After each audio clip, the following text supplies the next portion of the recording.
Presiden Prabowo sambut Perdana Menteri Republik Fiji di Istana Merdeka. Satgas Garuda UNIFIL 2024 kembali dari misi perdamaian di Lebanon. Gempa guncang Istanbul, ratusan warga luka-luka.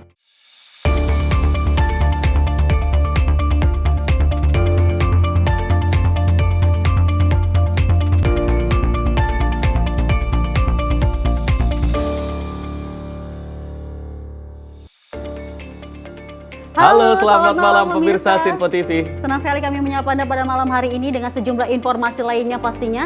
Dan pemirsa, selain 4 informasi yang telah kami hantarkan, kami juga memiliki informasi dan juga kegiatan dari Menteri Kabinet Merah Putih dan juga ke sejumlah kepala daerah. Termasuk informasi seputar peristiwa yang terjadi hari ini dan juga informasi dari dunia olahraga yang nanti akan kami sajikan dalam Menyapa Malam Sport. Bersama saya Arfi Pai. Dan saya Dewi Manik, simak informasi Menyapa Malam untuk Anda.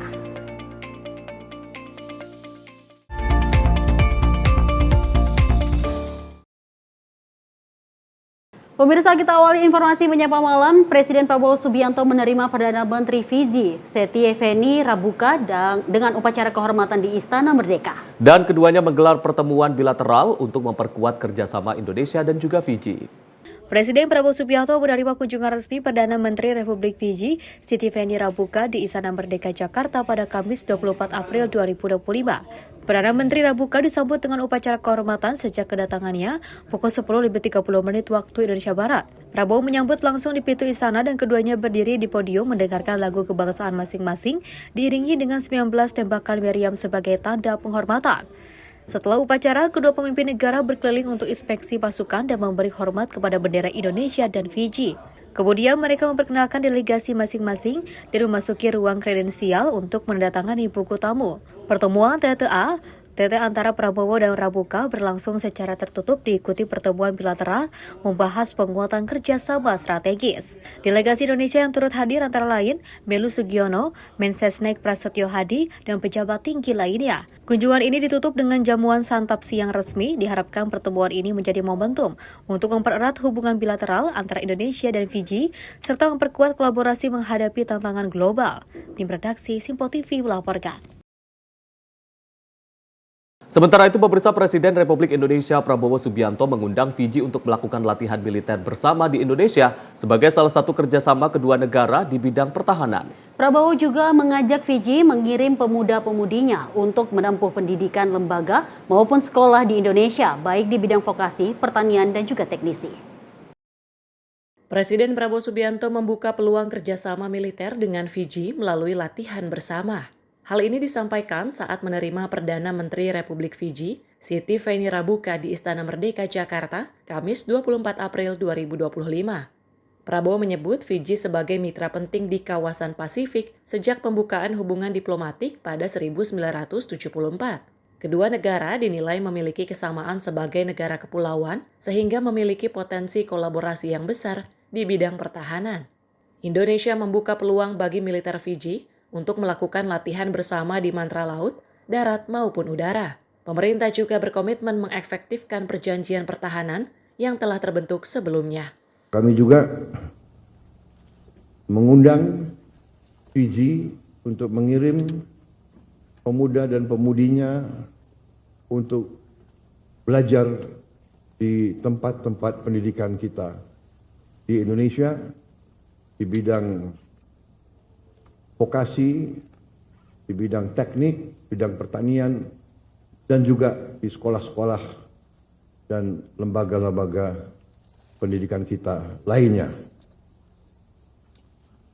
Juga untuk latihan bersama di bidang militer, kami terbuka untuk darat, laut, dan udara. Kami membuka pintu untuk militer Fiji belajar bersama kita di Indonesia.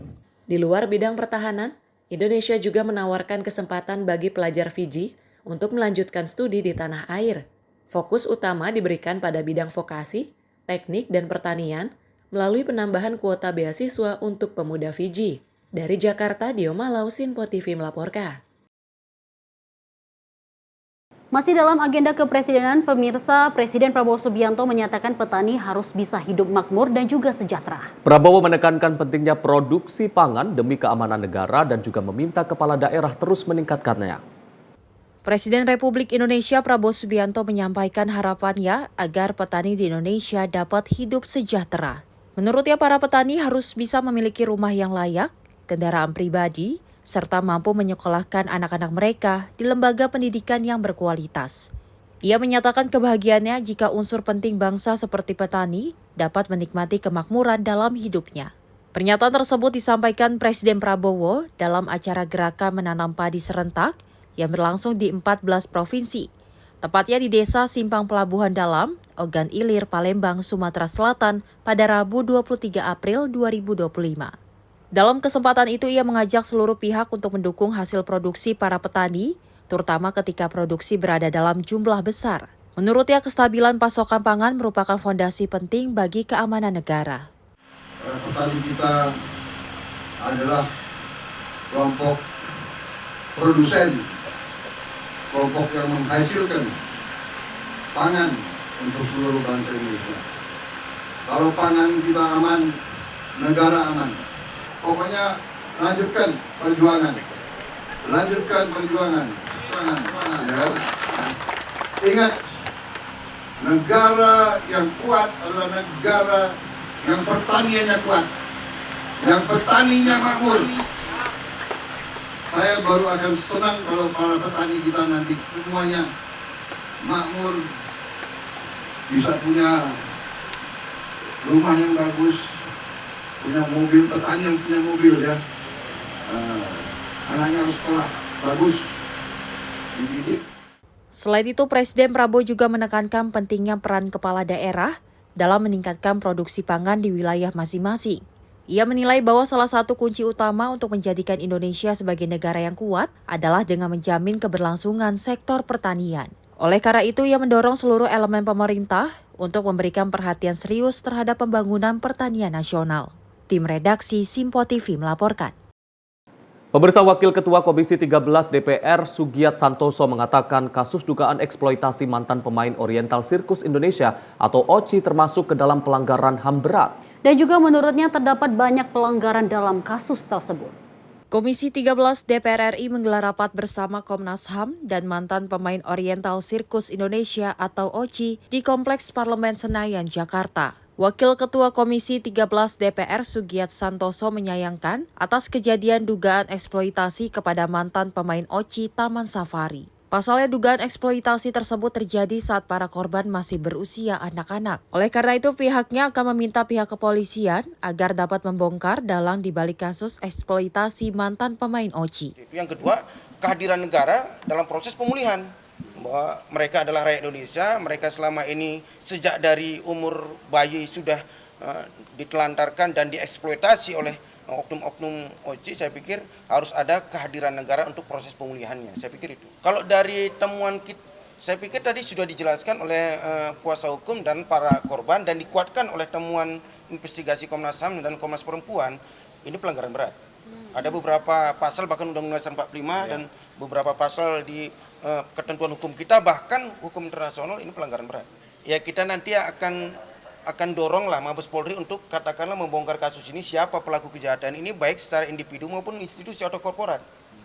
Dan kita berharap pelakunya siapapun itu harus dihukum dengan seadil-adilnya. Sugiat Santoso mendorong kasus tersebut diusut kembali dan berjanji akan mengawal kasus tersebut. Dari Jakarta, Farizal Davarizkiano, Simpo TV melaporkan. Sementara itu pemirsa, Komisi Nasional Perempuan mengusulkan agar Komisi 13 DPR dapat membentuk tim pencari fakta independen untuk investigasi dugaan eksploitasi yang dialami oleh eks-pemain sirkus Taman Safari. Dan penyelidikan lanjutan terhadap kasus tersebut perlu ditindaklanjuti dengan aspek dugaan pelanggaran hak asasi manusia. Untuk mendalami kasus eks-pemain Oriental Circus Indonesia, Komnas Perempuan mengusulkan agar dapat membentuk tim pencari fakta. Hal ini dilakukan untuk investigasi atas kasus dugaan eksploitasi yang dialami eks-pemain OCI Taman Safari. Anggota Komnas Perempuan Maria Ulfah Ansor mengatakan penyelidikan lanjutan terhadap kasus tersebut perlu ditindaklanjuti dengan aspek dugaan pelanggaran HAM. Menurutnya dampak yang dirasakan oleh korban bisa berjangka panjang, meliputi trauma psikologis yang berkepanjangan, terlebih korban diduga mengalami kekerasan pada berusia masih anak-anak. Ya, jadi kalau rekomendasi Komnas Perempuan yang pertama adalah perlu segera membentuk tim pencari fakta independen. Karena ini untuk memperkuat, melihat kembali, karena kasusnya kan udah sangat lama sekali dari tahun 79 sampai dengan hari ini. Jadi ini yang harus juga temuan-temuan dari tim independen ini yang boleh jadi situasinya akan bisa memperkuat gitu ya terhadap sejumlah rekomendasi yang tadi kami sampaikan. Ada 5 rekomendasi tadi yang saya bacakan di sana. Akan memberikan pendampingan juga ya, maksudnya iya, termasuk di dalamnya adalah memastikan bahwa korban mendapat pendampingan psikologisnya untuk pemulihannya, karena di antara mereka kan pasti mengalami trauma yang sangat panjang, bahkan juga bisa seumur hidup traumanya. Selain kepada Komisi 13 DPR, Komnas Perempuan juga merekomendasi kepada Kementerian Pemberdayaan Perempuan dan Perlindungan Anak untuk memulihkan psikis dan ekonomi para korban. Kementerian Ketenagakerjaan juga meminta untuk melakukan kajian kerugian kerja, investigasi, serta rekomendasi penegakan hukum. Dari Jakarta, Fahrizal Davariskiano, Simpo TV melaporkan. Kita beralih ke informasi lain, pemerintah beri waktu kepada grup usaha Lipo Group untuk menyelesaikan polemik Meikarta yang kembali mencuat. Dan juga pemerintah memberikan waktu kepada Lipo Group sebelum 25 Juli 2025. Pemerintah meminta pihak Lipo Group untuk dapat mengembalikan hak konsumen di kasus Meikarta terhitung hingga 3 bulan ke depan atau sampai 25 Juli 2025. Hal ini ditegaskan usai adanya duduk bersama petinggi Lipo Group bersama pemerintah dan para konsumen Meikarta. Menteri Perumahan dan Kawasan Permukiman Marwarar Sirait menjelaskan, sejauh ini lebih dari 26 miliar rupiah telah dibayarkan oleh konsumen Meikarta sebanyak 102 orang. Adapun angka ini diperkirakan akan bertambah seiring dengan jumlah konsumen bertambah untuk melapor.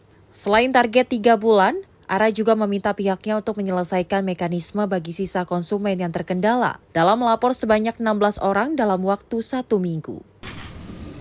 Boleh nggak saya minta waktunya beresin tutup aja perlu waktu 3 bulan cukup ya? 3 bulan dari sekarang tanggal berapa?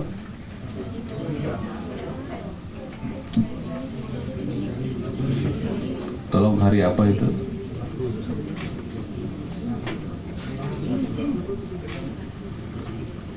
Ya, hari Rabu?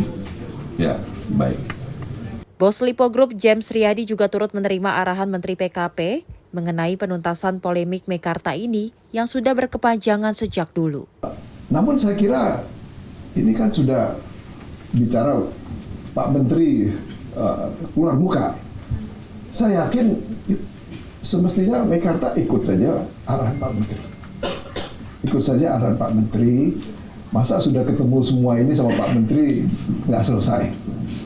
Jadi mungkin seperti itu Pak Menteri. Jadi sekali lagi terima kasih saudara-saudara Bapak Ibu dan juga Pak Menteri dan jajarannya yang telah mengambil inisiatif untuk ini. Jadi kita pasti mendukung. Dan Meikarta kalau sudah mengerjakan yang besar, yaitu lahan siap, infrastruktur dan sampai belasan ribu, pasti yang seperti ini pasti juga diselesaikan. Saya yakin itu. Jadi mohon berkenan menerima ungkapan seperti itu dan selanjutnya kita serahkan pengarahan dari Pak Menteri. Diharap hal ini dapat terselesaikan dengan cepat dan transparan agar tidak menimbulkan kegaduhan berkepanjangan dari para konsumen Meikarta dan juga pihak lainnya. Dari Jakarta, Max, Juru Kamera Azizul Hakim, Tim Liputan Simpo TV. Pemirsa, anggota Komisi 3 DPR merespon aksi premanisme yang berkedok organisasi masyarakat atau Ormas di proyek pembangunan pabrik BYD di Subang, Jawa Barat. Anggota Komisi 3 DPR Rusdianto Lalo mengatakan tindakan tersebut tidak boleh dibiarkan sehingga harus ditindaklanjuti. Aksi premanisme yang berkedok organisasi masyarakat atau Ormas kini ramai menjadi perbincangan publik usai mengganggu proyek pembangunan pabrik BYD di Subang, Jawa Barat. Merespon hal tersebut, anggota Komisi 3 DPR Rusdianto Lalo mengatakan aksi itu harus ditindaklanjuti. Komisi 3 juga mendukung rencana Gubernur Jabar untuk membentuk Satgas Anti Premanisme. Komisi 3 meminta seluruh warga Jabar dan pendukung Presiden Prabowo Subianto untuk turut mendukung kebijakan itu dan meminta kepada pihak kepolisian agar dapat menindak secara tegas aksi premanisme.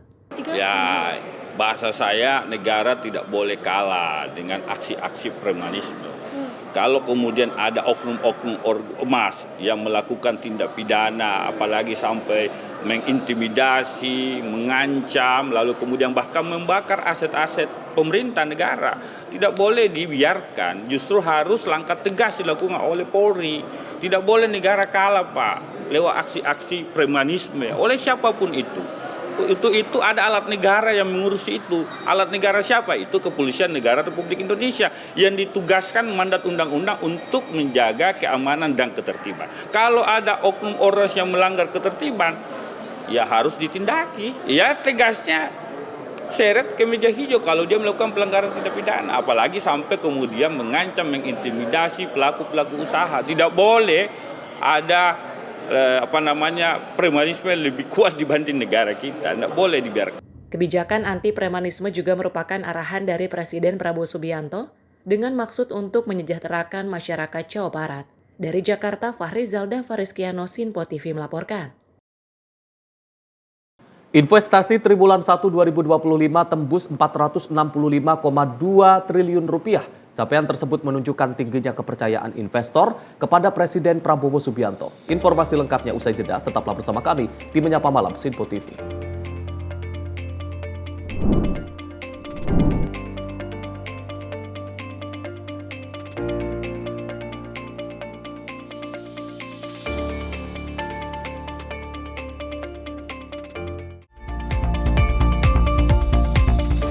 Pemirsa Sinpo TV kembali hadir menemani Anda dengan berbagai informasi yang telah kami rangkum dalam sepekan.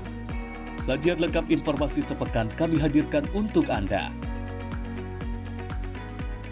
Badan Legislasi DPR menemui masa unjuk rasa di depan gedung DPR RI Senayan, Jakarta. Menemani akhir pekan Anda bersama keluarga dengan rangkuman berita menyeluruh dalam Sinpo Sepekan setiap minggu pukul 6 pagi hanya di Sinpo TV.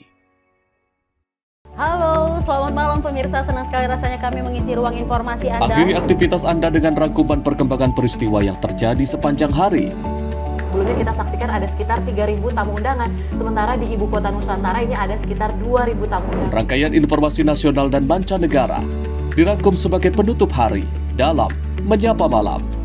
Setiap Senin hingga Jumat pukul 8 malam, hanya di Sinpo TV. Halo, selamat pagi pemirsa Sinpo TV. Selamat pagi Andi. Selamat pagi, Fen. Beragam informasi terbaru hadir menemani Anda sebelum memulai hari. Itu memang dari Menteri Perhubungan juga mendukung, Betul. dari Menteri Keuangan juga mendukung, dan kita sebagai masyarakat pun juga Harus mendukung. Mengangkat isu yang tengah menjadi pembicaraan paling hangat. Semarakan pagi Anda bersama Menyapa Pagi. Setiap Senin hingga Jumat pukul 6 pagi. Hanya di Sinpo TV. Halo pemirsa, kami kembali hadir dengan sejumlah informasi yang kami himpun dari berbagai penjuru dunia. Rangkaian informasi yang membuat akhir pekan Anda begitu bermakna. Sebuah kelompok di Afrika Selatan memberikan layanan pertunjukan film dengan tenaga surya. Berita yang menjadi sorotan media dari dalam dan luar negeri. Kami hadirkan untuk menemani pekan Anda dalam Sinpo Dunia Sepekan, Sabtu dan Minggu pukul 9 pagi. Hanya di Sinpo TV. Kami hadir dengan rangkaian informasi dari berbagai penjuru dunia. Topik dan isu yang tengah menjadi sorotan mancanegara dikemas dengan lengkap untuk Anda.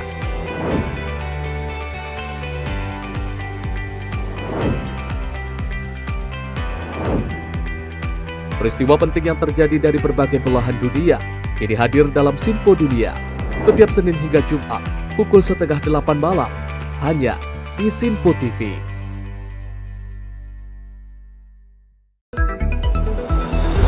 Jadilah yang pertama mengetahui perkembangan terkini seputar informasi dari lembaga parlemen. Punya data nasional, tidak ada satupun backup berarti kan?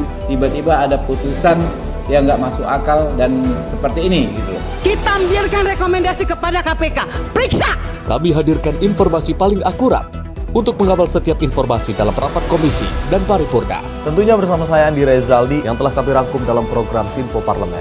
Saya Arif Rifani. Saksikan Sinpo Parlemen setiap Sabtu pukul 6 pagi hanya di Sinpo TV.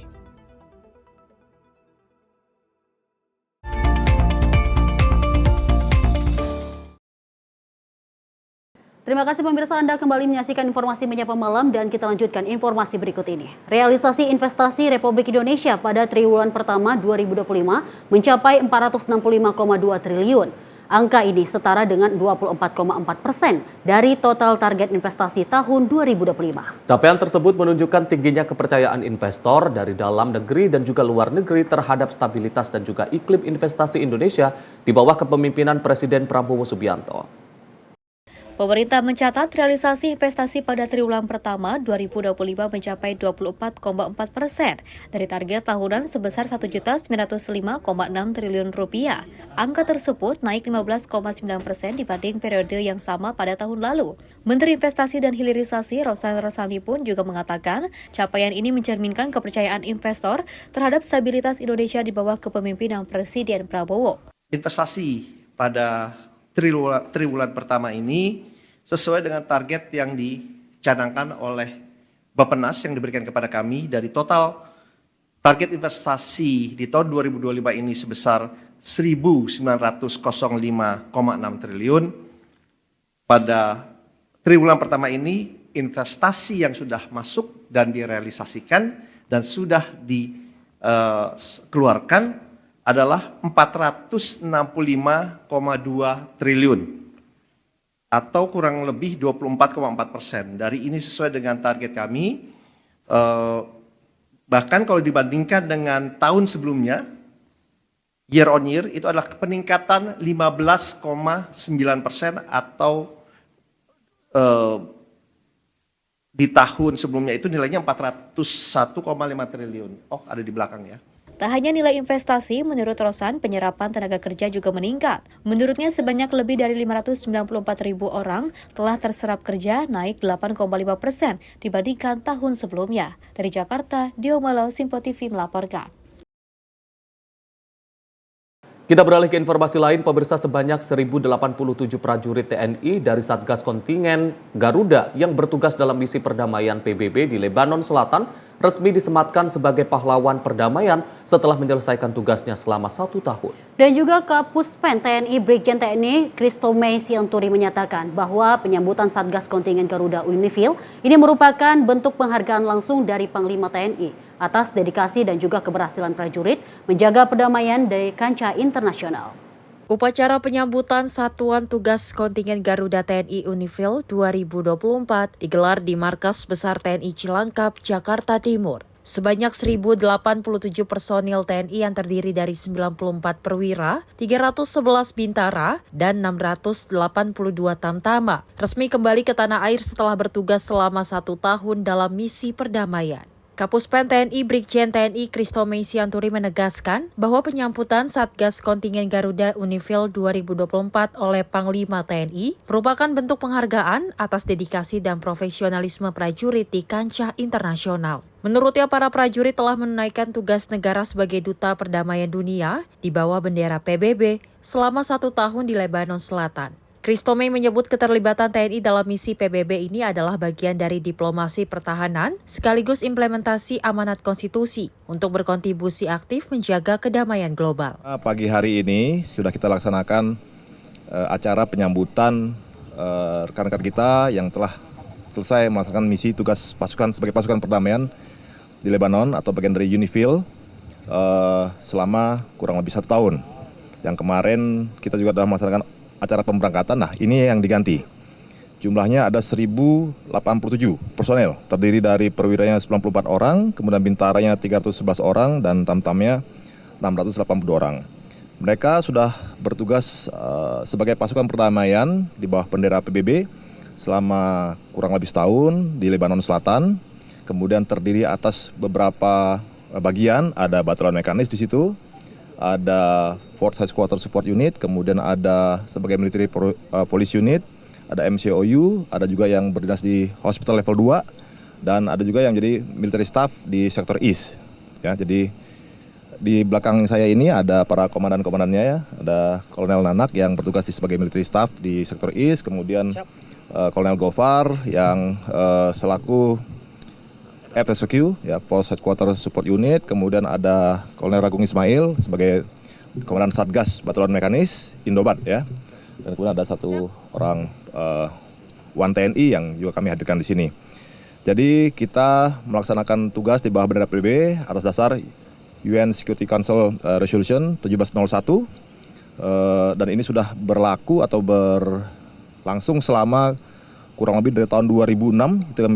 Kita dengan pasukan perdamaian di bawah bendera UNIFIL itu yang pertama 23A sampai hari ini kemarin yang akan bertugas di 2025 sampai 2026 yang akan datang. Nah, ini adalah wujud kita sebagai amanat undang-undang ikut melaksanakan perdamaian dunia yang berdasarkan perdamaian abadi dan keadilan sosial, dan ini akan berlangsung terus dalam rangka diplomasi pertahanan kita juga, sehingga kita harapkan pengalaman-pengalaman yang didapat oleh para perwira Bintara dan Tama selama mereka melaksanakan penugasan ini, nanti kita akan bisa ambil bagaimana mereka bertugas sebagai pasukan perdamaian. Dari Jakarta, Jihan Nabila, Azizul Hakim, Simpo TV melaporkan.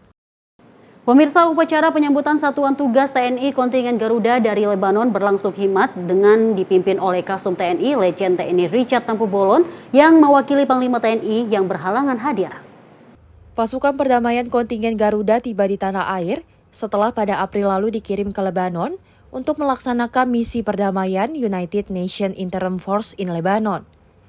Dalam amanatnya mewakili Panglima TNI, Kepala Staf Umum Letjen TNI Richard Tampu Bolon menyampaikan kontingen Garuda terbukti mampu mempertahankan kehormatan dan martabat bangsa dengan penugasan untuk membantu perdamaian dunia. Tak hanya itu, Richard juga menyampaikan rasa kebanggaan Panglima TNI kepada prajurit setelah mengetahui situasi yang penuh ancaman, seperti insiden ledakan dalam Di-Camp Indonesia yang mengakibatkan salah satu prajurit terluka. Namun meski mengalami luka, prajurit TNI tetap berdiri tegak dan pantang mundur. Pada kesempatan yang baik ini, selaku Panglima TNI, saya mengucapkan selamat datang dan selamat bergabung kembali di tanah air. Ucapan terima kasih serta apresiasi setinggi-tingginya kepada seluruh prajurit yang tergabung dalam Satgas TNI kontingen Garuda UNIFIL. Atas semua dedikasi dan loyalitas yang tinggi selama penugasan. Saya sangat bangga menyebut kalian di sini. Tidak ada kebanggaan yang lebih besar bagi seorang panglima selain menerima kembali prajuritnya yang pulang dari tugas operasi, membawa keberhasilan sebagai pasukan perdamaian dunia di Lebanon.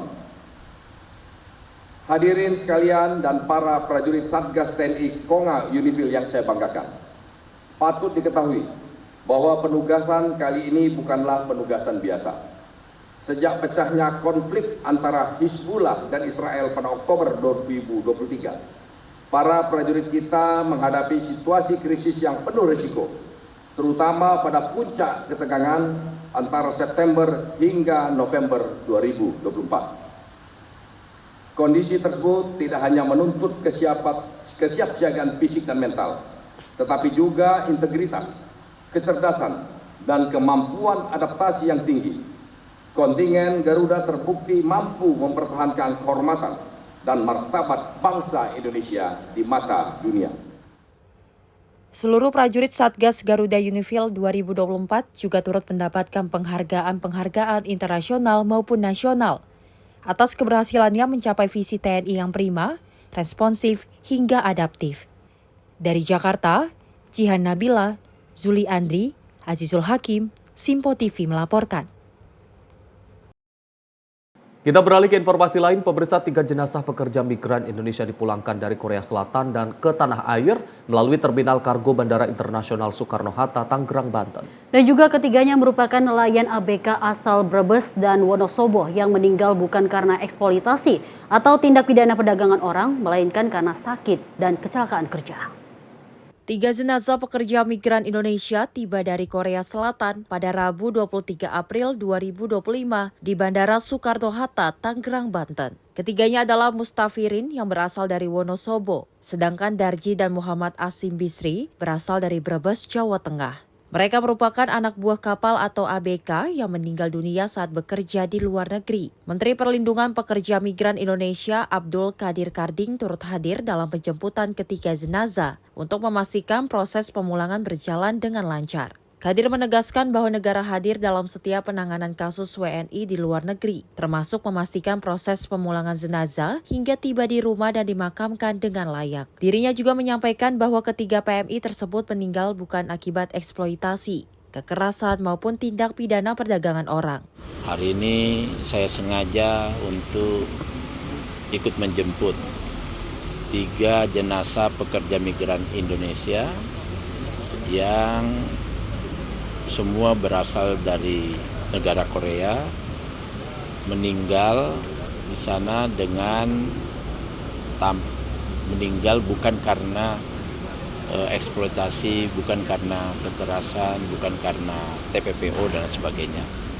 Jadi ada 3 jenazah. Yang pertama itu adalah Mustafirin, yang kedua adalah Darji, yang ketiga adalah Pak Muhammad Hasim Bisri. Tiga-tiganya semua adalah nelayan ABK dan 2 dari Brebes, 1 dari Wonosobo. Nah, yang kami lakukan adalah memastikan bahwa jenazah ini tertangani sampai pulang ke rumahnya sampai nanti pemakaman. Kami memang tugasnya salah satunya adalah mengawal, memastikan negara hadir dalam dalam aktivitas seperti ini, penanganan kasus-kasus seperti ini. Selanjutnya tugas kami adalah terutama almarhum Pak Hasim Bisri. Ini karena dia overstay di Korea, oleh karena itu memang belum dapat santunan dari BPJS misalnya, tetapi kami akan coba cari sponsornya dan juga perusahaannya memberangkatkannya untuk bisa bertanggung jawab. Itu satu. Dari Tangerang, Banten, Jihan Nabila, Mutia Agiani, Simpo TV melaporkan. Pemirsa, anggota DPRD DKI Jakarta Hardianto Kenneth ini melakukan sidak ke Jalan Layang Lejen S. Parman, Grogol, Petamburan, Jakarta Barat, usai mendapatkan banyaknya aduan masyarakat terkait kondisi jalan yang rusak. Dan dirinya meminta kepada pemerintah Kota Jakarta Barat untuk memperbaiki ruas jalan agar aman dilintasi pengendara. Banyaknya aduan masyarakat terkait kondisi jalan yang rusak dan bergelombang hingga rawan terjadinya kecelakaan. Anggota DPRD DKI Jakarta Hardianto Kenneth melakukan sidak ke Jalan Layang Letjen S. Parman, Grogol, Petamburan, Jakarta Barat. Pasalnya, kondisi Jalan Layang Letjen S. Parman, Grogol, Petamburan, Jakarta Barat nampak bergelombang, sehingga mengakibatkan banyak jalan yang rusak, bahkan mengelupas. Oleh karena itu dirinya meminta kepada Pemkot Jakarta Barat untuk memperbaiki ruas jalan agar aman dilintasi pengendara. Apa yang menjadi dasar saya kemari ke wilayah ini memang semua dasarnya dari laporan masyarakat. Jadi udah berapa hari ini ada WA masuk ke saya, telepon juga. Nah, kebetulan malam ini saya sempat nih melewati jalur ini. Nah, memang betul temuan saya memang lihat jalannya nggak rata, ya kan? Nah, dan memang laporan-laporan dari masyarakat ini mereka menyatakan bahwa wilayah sini sudah banyak sekali jatuh korban. Rata-rata pengendara motor lah. Ya, nah maksudnya gini, saya kebetulan dari Bina Marga lagi ngerjain wilayah sini, saya telepon, dia bersikap juga. Jadi tadi kan setengah jam langsung sampai ke sini kan. Ya, saya minta tolong ke depannya, terutama ke Dinas Bina Marga. Ya, tapi ini ya, kan beliau ini bagian pemeliharaan. Jadi saya minta dari zamannya zamannya Gubernur Pramono Anung ini, saya minta jalan Jakarta ini saya berharap ya tolong lebih diperhatikan lah. Di sisi lain, Ketua Subkelompok Pemeliharaan Jalan dan Jembatan Bidang Jalan dan Jembatan Dinas Bina Marga Jakarta, pihaknya akan melakukan perbaikan jalan ini dengan cara dibongkar. Adapun tujuan dari perbaikan itu agar jalan rusak yang sudah beberapa kali ditambal tidak kembali rusak ketika sudah diperbaiki, sehingga masyarakat yang melintas merasa nyaman dan aman. Dari Jakarta, tim redaksi Sinpo TV melaporkan. Kita beralih ke informasi lain, pemirsa. Komisi 3 DPR merespon terkait penemuan uang sebesar 5,5 miliar di bawah kasur tidur usai Kejaksaan Agung melakukan penggeledahan di kediaman salah satu hakim, Ali Muhtarom, pada 13 April lalu. Dan juga anggota Komisi 3 DPR Rudianto Lalo meminta Kejaksaan Agung untuk dapat membongkar kasus tersebut agar tidak terulang kembali.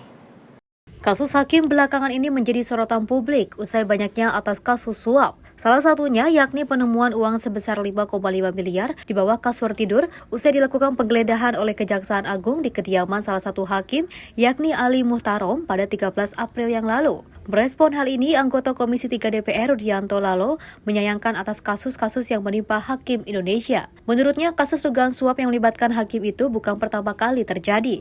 Oleh karena itu, dirinya mendorong Kejaksaan Agung untuk dapat membongkar secara menyeluruh kasus tersebut agar tidak terulang kembali. Ya, itu kan pasti sangat memalukan dan memilukan saya kira, karena lagi-lagi peristiwa berulang terjadi. Ini bukan kali pertama hakim yang ditangkap ya karena membebaskan terdakwa kasus tindak pidana korupsi.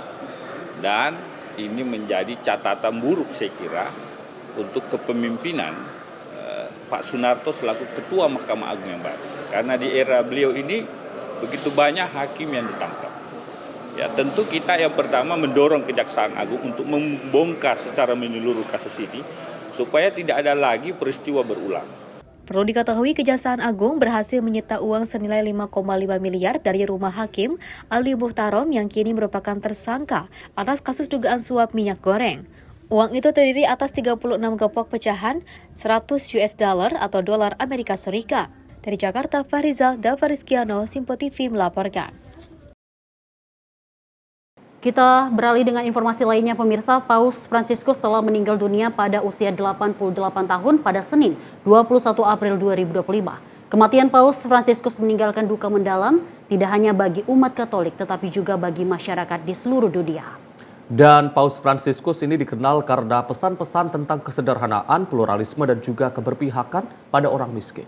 Dunia berduka atas wafatnya Paus Fransiskus, termasuk para pemimpin dunia dan tokoh agama. Bahkan Presiden Indonesia Prabowo Subianto menyampaikan belasungkawa dan mengagumi pesan-pesan Paus tentang pluralisme dan keberpihakan kepada orang miskin. Ketua Harian Badan Interaksi Sosial Masyarakat Wadah Kerukunan Umat Beragama atau BISMA, John Palinggi, turut menanggapi mangkatnya Sri Paus di Vatikan, Roma, Italia. Menurutnya, Paus Fransiskus mempunyai sifat kepedulian yang tinggi terhadap sesama manusia, khususnya kaum marginal. John melihat Paus Fransiskus sangat gigih semasa hidupnya dalam menyebarkan perdamaian di berbagai negara agar tidak ada konflik maupun peperangan di dunia. Diketahui Paus Fransiskus selalu mendorong dialog antar umat beragama agar semua manusia dapat bersatu dalam persaudaraan atau biasa disebut Fratelli Tutti yang diambil dari ensiklik Paus Fransiskus. Yang mulia Sri Paus Fransiskus ini memiliki sangat peduli terhadap sesama manusia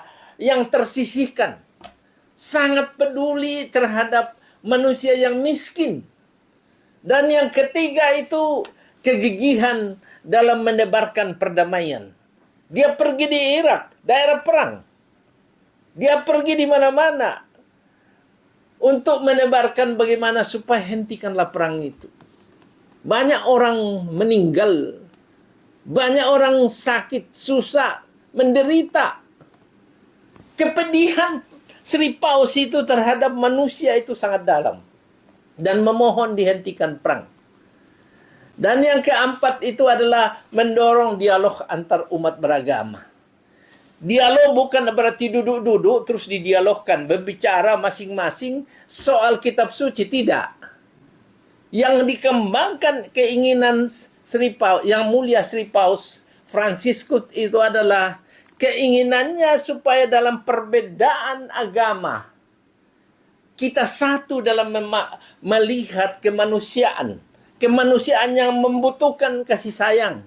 Kemanusiaan yang membutuhkan perlakuan. Kemanusiaan yang dihargai martabatnya. Itu keinginan si paus.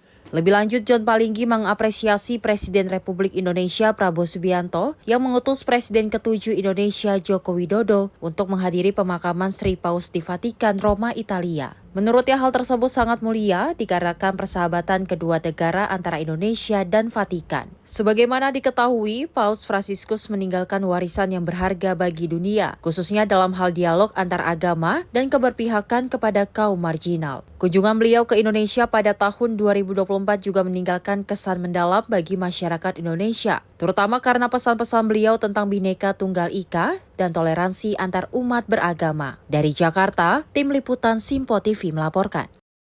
Pemirsa, jangan kemana-mana, usai jeda kami akan hadir kembali dengan sejumlah informasi lainnya. Salah satunya terkait Fahri Albar resmi ditetapkan jadi tersangka. Namun usai jeda berikut ini.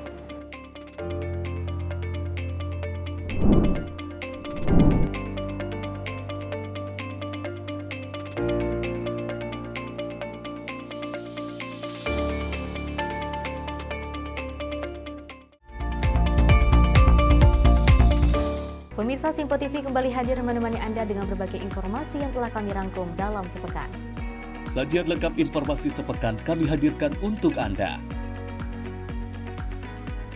Badan Legislasi DPR menemui masa unjuk rasa di depan gedung DPR RI Senayan, Jakarta. Menemani akhir pekan Anda bersama keluarga dengan rangkuman berita menyeluruh dalam Simpo Sepekan setiap minggu pukul 6 pagi hanya di Simpo TV.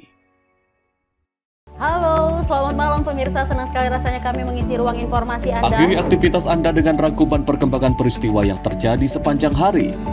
Sebelumnya kita saksikan ada sekitar 3.000 tamu undangan, sementara di Ibu Kota Nusantara ini ada sekitar 2.000 tamu undangan. Rangkaian informasi nasional dan mancanegara dirangkum sebagai penutup hari dalam Menyapa Malam. Setiap Senin hingga Jumat pukul 8 malam, hanya di Simpo TV.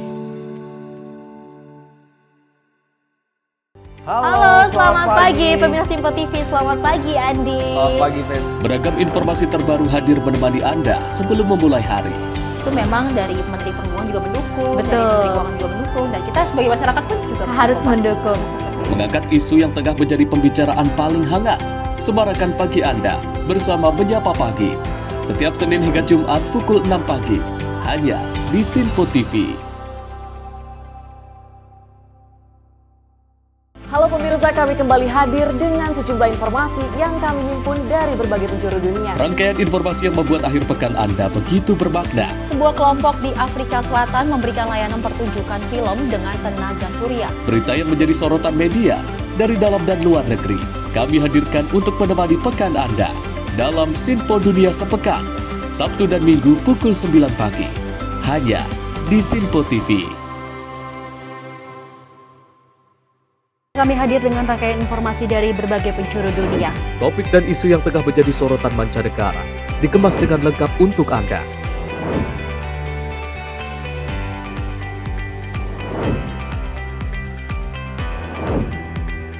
Peristiwa penting yang terjadi dari berbagai belahan dunia ini hadir dalam Simpo Dunia setiap Senin hingga Jumat pukul 7:30 malam hanya di Simpo TV.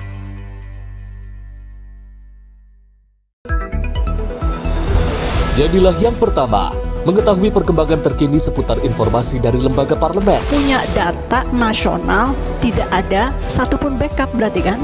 Tiba-tiba ada putusan yang nggak masuk akal dan seperti ini gitu. Kita ambilkan rekomendasi kepada KPK, periksa! Kami hadirkan informasi paling akurat untuk mengawal setiap informasi dalam rapat komisi dan paripurna. Tentunya bersama saya Andi Rezaldi yang telah kami rangkum dalam program Simpo Parlemen. Saya Arif Rifan. Saksikan Simpo Parlemen setiap Sabtu pukul 6 pagi hanya di Simpo TV.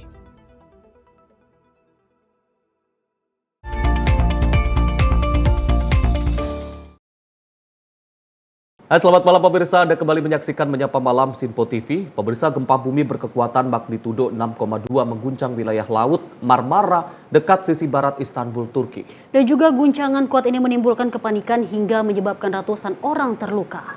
Gempa berkekuatan magnitudo 6,2 mengguncang wilayah lepas pantai Silivri, Laut Marmara Turki pada pukul 12.49 waktu setempat.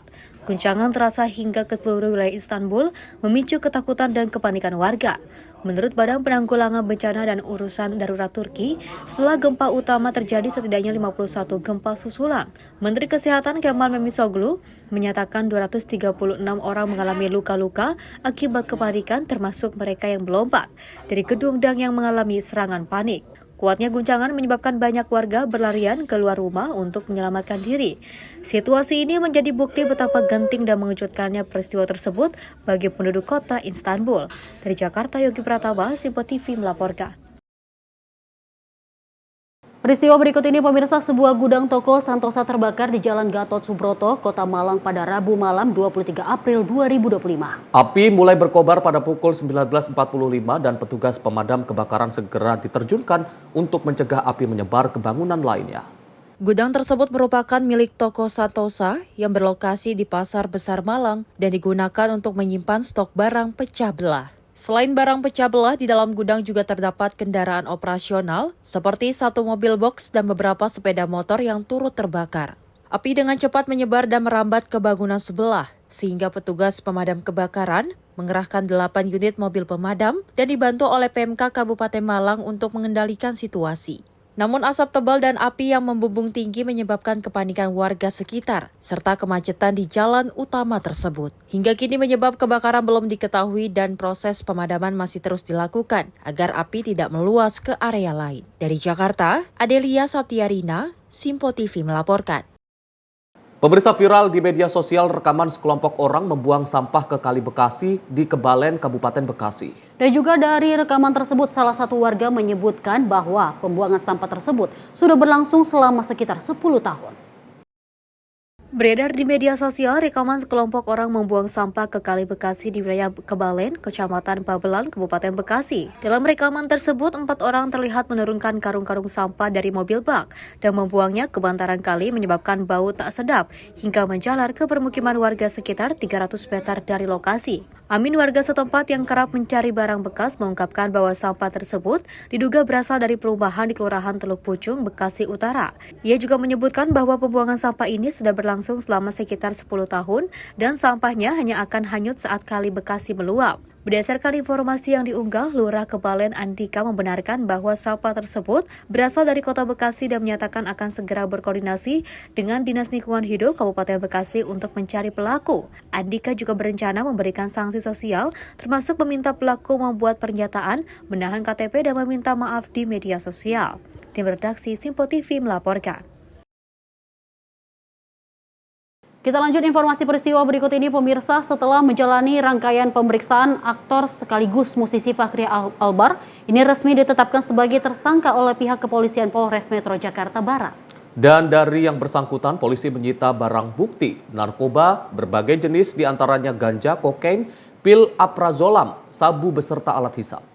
Setelah menjalani rangkaian pemeriksaan intensif, Fakhri Albar resmi dinaikkan statusnya menjadi tersangka oleh pihak kepolisian Satres Narkoba Polres Metro Jakarta Barat. Sebelumnya, aktor sekaligus musisi senior tersebut diamankan petugas di kediamannya di daerah Lebak Bulus, Cilandak, Jakarta Selatan. Kapolres Metro Jakarta Barat Kombes Pol Tuedi Aditya Benyadi menjelaskan, dari hasil penyelidikan tersangka positif mengkonsumsi narkotika dan obat-obatan, di mana hasil tesnya positif metapetamin, ametamin, dan benzodiazepin.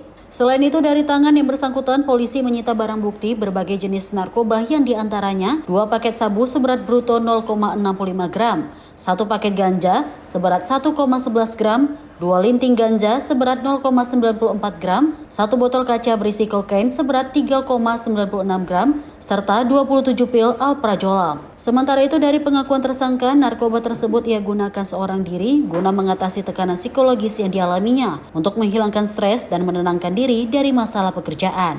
Meski demikian, polisi masih mendalami kasus ini terkait asal-usul dari mana barang haram tersebut didapatkan oleh tersangka, di mana kedepannya tak menutup kemungkinan ada tersangka lain.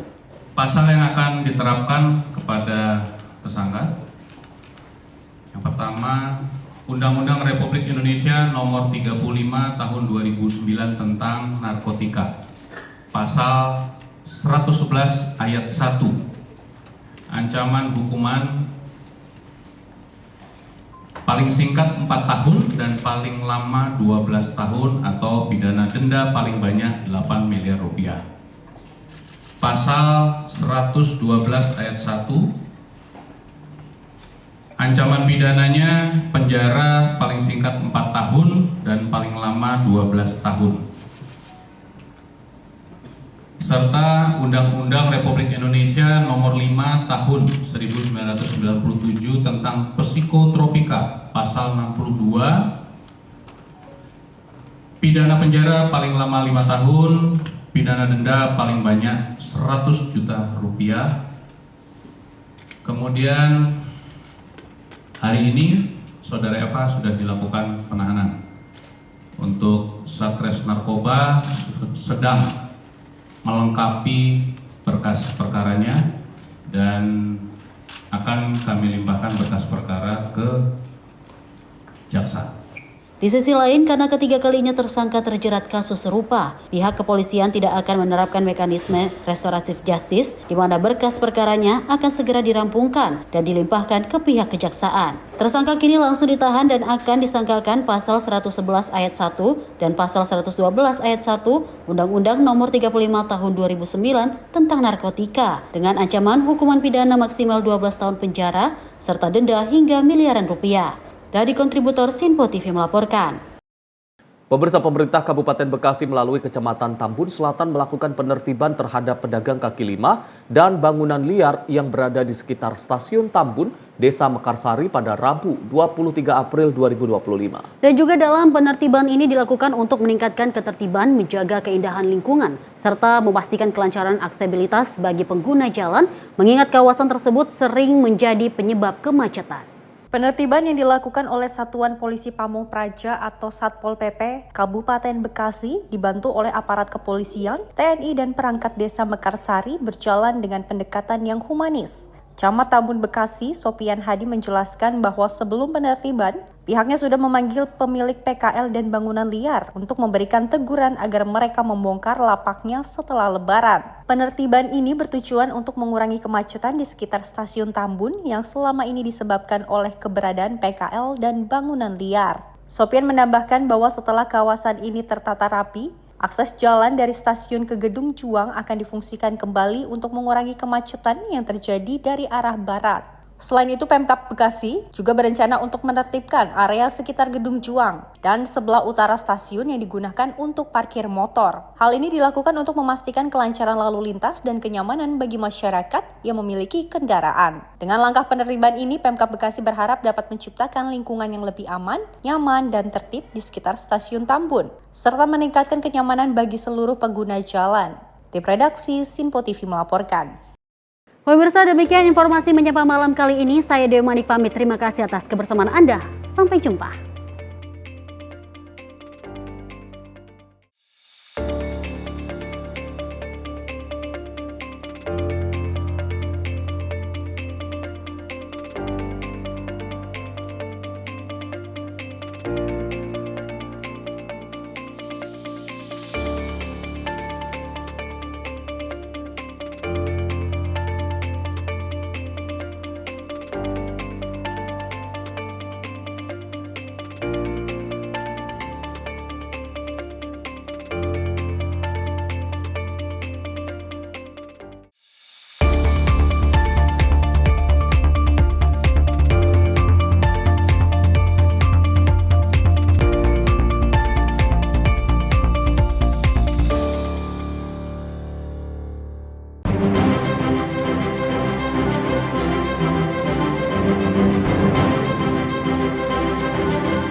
Sinpo TV, News, Sport, Entertainment.